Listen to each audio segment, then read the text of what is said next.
नमस्कार। मैं एस्ट्रोलॉजर शायोक। आज मैं जिस विषय पे बात करने वाला हूँ वो है ज्योतिष का एक बहुत ही इम्पोर्टेंट टॉपिक, सूरज या सूर्य या रवि, भास्कर, आप उनको जिस नाम से भी पुकारे। तो इस ग्रह के बारे में आज मैं शॉर्ट में आप लोगों को कुछ समझाने का कोशिश करूंगा। आप लोगों को इस टॉपिक के ऊपर एक जो है शॉर्ट धारणा देने का कोशिश करूंगा कि हमारे ज्योतिष में सूर्य का इम्पोर्टेंस क्या है। टॉपिक शुरू करने से पहले मैं आप लोगों से रिक्वेस्ट करता हूं कि आप लोग मेरा चैनल को सब्सक्राइब कीजिए और बेल बटन को क्लिक कर दीजिए ताकि मेरा जो चैनल है वो आगे बढ़ने में सुविधा हो। आप सबका सपोर्ट मेरे साथ बना रहे। तो आज मैं जिस टॉपिक पे बात करने वाला हूँ सूरज, उसको लेकर जो पहला टॉपिक आता है कि हमारे जीवन का कारक प्लेनेट ही है सूरज। ये हम लोग सब ने पढ़ा होगा। अगर सूरज नहीं रहता तो इस दुनिया में जीवन का कोई अस्तित्व कभी पैदा ही नहीं होता। ये हम लोगों का ज्योतिष शास्त्र कई हजार सालों से बोलता आ रहा है। कुछ सालों पहले हमारे साइंस ने इसको प्रूफ किया है कि हाँ, ये बात सच है कि अगर सूरज नहीं रहता तो इस दुनिया में प्राण नहीं रहता। हम नहीं रहते, आप नहीं रहते, कोई पेड़ पौधा, कोई प्राणी नहीं रहता। तो इसलिए सूरज को हमारे ज्योतिष शास्त्र में बहुत पहले से ही नेचुरल आत्मा कारक प्लैनेट कहा गया है। आत्मा का कारक प्लैनेट सूरज को कहा गया है। वो क्यों कहा गया है मैं धीरे धीरे आप लोगों को समझाऊंगा। सूरज अपना मैग्नेटिक फोर्स से यानी कि अपना ग्रेविटेशनल फोर्स से हर प्लैनेट को अपने आसपास पकड़ के रखा है। मतलब एक रस्सी जैसा उन्होंने बांध के रखा है, उसके ही भरोसे हर कोई घूम रहा है। हमारा पृथ्वी, बाकी मंगल, शनि, जो बुध, बृहस्पति, ये सब कोई उसी फोर्स से घूम रहे हैं आसपास। अगर सूरज नहीं रहता तो आपको और कोई भी प्लैनेट का कोई अस्तित्व नहीं मिलता, और अगर रहता भी वो तो आपके लिए वो कोई मायने नहीं रहता। सबसे पहली बात तो आप ही नहीं रहते, ये आपको जानना सबसे पहले जरूरी है। हमारे सूरज को पिता का कारक प्लैनेट कहा गया है। जैसे अगर आप माने कि हमारा जो मातृ जठर है, मतलब जहां पर हम लोग जन्म से पहले रहते हैं, उसको अगर आप खेत मान ले तो उस पे हम लोगों के पिता के शरीर से बीज आके वहां पे सिंचाई होता है, तभी जाके जैसे पेड़ उग आता है, वैसे ही हम लोग भी अपने जीवन में आते हैं। हम लोग भी इस दुनिया में अस्तित्व में आते हैं। और सिर्फ बीज डाल देने से नहीं होता है, उसमें पानी छिड़कना पड़ता है, पानी देना पड़ता है। वो पानी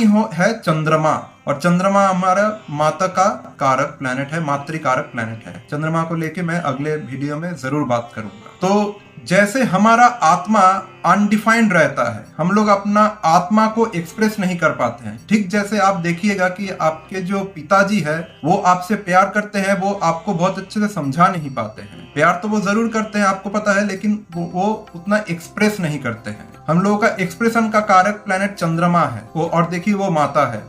हम लोगों का माता जी हम लोग से जो प्यार करते हैं वो अच्छे से हम लोगों को समझा पाते हैं। हमारे जो बॉडी का जो स्ट्रक्चर है, जिसके ऊपर बेस करके हम खड़े हैं, क्योंकि सब प्लैनेट्स का और हमारे जीवन का बेस ही है सूरज, इसीलिए हमारे बॉडी का भी बेस सूरज है। जो स्ट्रक्चर है, जो हड्डियों का स्ट्रक्चर है, उसका कारक सूरज है। जैसे आप लोग देखिएगा, एक फ्लैट जब खड़ा होता है, जब बनता होता है, आप लोग देखिएगा सिर्फ पिलर के ऊपर वो बनता है। जो सरफेस बनता है उसके ऊपर पिलर दे दे के उसको ऊंचा किया जाता है। उसके बाद उसमें वॉल दिया जाता है, फिनिशिंग दिया जाता है, प्लास्टर किया जाता है, कलर किया जाता है। उसके बाद पहले पिलर्स को लेके खड़ा किया जाता है। तो वो हम लोगों का शरीर का जो पिलर, मेन स्ट्रक्चर जो है वो सूरज है। हम लोग में पॉजिटिविटी का कारक सूरज है। इंटरनल एनर्जी सूरज है। हमारा उन्नति, जीवन में कुछ कर दिखाना, ये सूरज है। जैसे सूरज का प्रकाश चारों ओर पड़ता है और हम लोग सब कुछ देख पाते हैं, अच्छे से देख पाते हैं, उसी तरह हम लोगों का आंखों को पार्शियली कंट्रोल करता है सूरज। एक आंख सूरज, एक आंख चंद्रमा।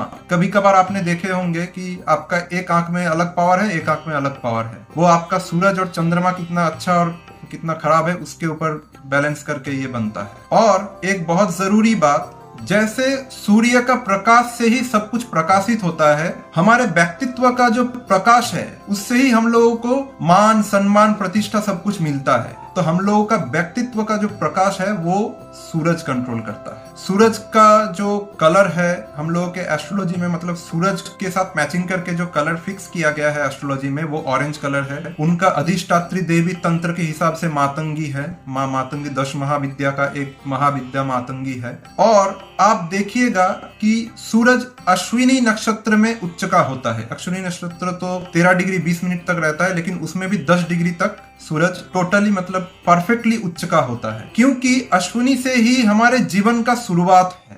और अश्विनी नाम से ही आपको पता चल रहा होगा कि एक हॉर्स है। तो हॉर्स जैसे क्या बहुत एक प्राणवंत क्रिएचर है। और इसीलिए हमारे शरीर का जो मैंने कुछ देर पहले कहा ना कि इंटरनल एनर्जी का कारक सूरज है, देखिए कैसे एकदम कैलकुलेटिवली सब कुछ किया गया है। आप अगर देखेंगे तो सूरज का जो वाहन है वो भी घोड़ा है, 7 घोड़ा।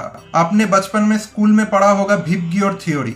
आप देखे होंगे कि सूरज देव का 7 ही घोड़ा वाहन है। ये हम लोग कितने सालों से, कितने हजार सालों से बोलते आ रहे हैं। कोणार्क का सूर्य मंदिर अगर आप देखेंगे तो वहां पर भी आपको इसका मिलेगा। और देखिए 7 कलर के ऊपर डिपेंड करके ही सूरज देव हमारे पृथ्वी तक पहुंचते हैं, हमारे पृथ्वी में रोशनी देते हैं। और हमारा जो वाइटलिटी है, मतलब रोग प्रतिरोध करने का जो क्षमता, वो भी सूरज देव कंट्रोल करते हैं। हमारे पिता के साथ हमारे संबंध कैसे रहेंगे, ये भी पार्शियली सूरज देव के ऊपर डिपेंड करता है। जीवन में उन्नति करना, सरकारी नौकरी लगना, राजकीय सम्मान, मतलब सरकार की तरफ से जो सम्मान मिलता है देखेंगे आप, वो सूरज उसको कंट्रोल करता है। सरकारी नौकरी लगना वो तो मैं पहले ही आपको बता चुका हूं। और आप जिस भी काम में है उसमें आप टॉप लेवल पहुंच पाएंगे कि नहीं, ये भी सूरज देव के कंट्रोल में आता है, क्योंकि सूरज देव को ग्रहों का राजा कहा गया है। अब आप लोग बोलेंगे तो हम लोग शनि महाराज बोलते थे, उनको महाराज बोलने का कारण अलग है, लेकिन ग्रहों का राजा सूरज इसलिए कहा जाता है क्योंकि सूरज ना होने पे कुछ भी नहीं होता। तो सिर्फ सूरज ही अगर आपका अच्छा हुआ तो आपको जीवन में सब कुछ मिलेगा, नहीं तो आपको कुछ भी नहीं मिलेगा, ये बात बिल्कुल सरासर गलत है। अभी मैंने जो बताया, देखिए ज्योतिष जो एक टॉपिक है ये बहुत ही कॉम्प्लिकेटेड एक टॉपिक है। सूरज मेष राशि में उच्च का होता है, तुला राशि में नीच का होता है, ये आपने जान लिया। टोटल बैसाखी का जो महीना होता है वहां तब सूरज मेष राशि में रहता है। ऐसा कई इंसानों को मैंने देखा है जिनका सूरज मेष राशि में है लेकिन वो अपने जीवन में कुछ भी नहीं कर पाए हैं। और ऐसा कई इंसानों को मैंने देखा है जिनका सूरज तुला राशि में है। आप सुन के चौंक जाएंगे कि विराट कोहली का सूरज नीच का है, शाहरुख खान का सूरज नीच का है, तो उन्होंने जीवन में उन्नति कैसे किया। तो एक चीज जान लेके ज्योतिष करने बैठ जाना या किसी को कोई फलादेश कर देना, ये बहुत गलत है। ठीक है, आशा करता हूँ आप सब लोगों को अच्छा लगा होगा। आगे दिनों में मैं और भी वीडियोस बनाते रहूंगा ऐसे ही इंफॉर्मेटिव। आप सबको नमस्कार।